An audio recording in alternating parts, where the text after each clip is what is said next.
didn't see you there. I'm taking the dis out of disability in a whole new way. My name is Mr. Stephen, and you're watching Keeping Up with Mr. Stephen.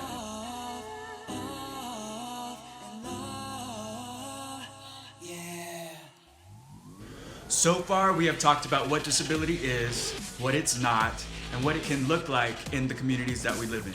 We've also talked about the past, present, and the future for people with disabilities in the United States of America, only to arrive at an essential question. How do we keep the disability movement moving? Lucky for you, I can answer that in one simple word. Just kidding, I can't. So far, we have established that people without disabilities need to be educated, that we need to work together to promote inclusion and awareness, and that people with disabilities are freaking awesome. How can we use the skills that we have to make the world around us more inclusive and aware? The first step is definitely to educate yourself. In order to help people with disabilities, you have to know a little bit about them. Unfortunately, it is not something that people teach you in school, or ever. So it is your responsibility to educate yourself. And with all of the other things on our to-do list, most people never get around to making the time. It would be so cool if kids had disability studies in school. Just the opportunity to learn and to have open dialogue around different kinds of disabilities, behaviors that you might see, strategies to deal with these behaviors, and language that you could use to talk about people with disabilities. Having the knowledge yourself will enable you and empower you to educate other people. This group as a whole, including allies like myself, is constantly fighting against the current, and it is such a delicate issue that we need to make sure we're dealing with it in a way that promotes collaboration and the opening of minds. Speaking up, especially if you are the one person with an opposing idea, can be so hard. In fact, some people are just ready to fight, waiting for you to say something. I think that this causes people without disabilities to feel attacked when they're confronted with issues around disability, which to me is understandable. I mean, first of all, how would you feel if someone came up to you all mad waving their finger? There's not a lot of visibility for these people. It's almost like they're invisible. The reality is that a lot of people who act with prejudice are just scared and unaware. But that's fine because you are going to give them the gift of awareness.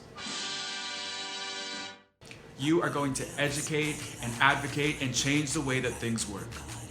We do have to teach the world about people with disabilities, but we need to be patient as they get used to the idea of living side by side with these people who for so long have been out of sight and out of mind. So how do we remain respectful and diplomatic in situations where people are stubborn and not willing to change? The answer to this question is, welcome to my life. It is hard to be respectful and diplomatic when you feel disrespected or attacked. And if you're like me, then it's even more hard when you feel like the people who you care about are being disrespected or attacked. So part of the trick is definitely to remember that these people have never been taught how to deal with disability. People who are down for disability can sometimes be not so helpful, as I already mentioned. This pushes us back in a lot of ways, so you need to do your best to remain calm in these situations. If it starts to get rowdy, you just have to pop that chill pill and remember to stay on that Elsa vibe. But truthfully, I do have to acknowledge that this does not always work. There are times when you have to advocate a little bit harder, assert yourself a little bit more, and there will be times when you lose your chill. But if you do this all the time, that's annoying. You're so annoying! No shade, but that's one of the main things holding us back. People who are showing up for the disability movement do not have the right approach. Instead of being diplomatic and likable, they come off as angry, bitter, aggressive, and rude. This is obviously first and foremost obnoxious, but it's also off-putting, which is not helping the cause. Also, it doesn't always have to be you telling them what they could be doing, should be doing, or what they're not doing.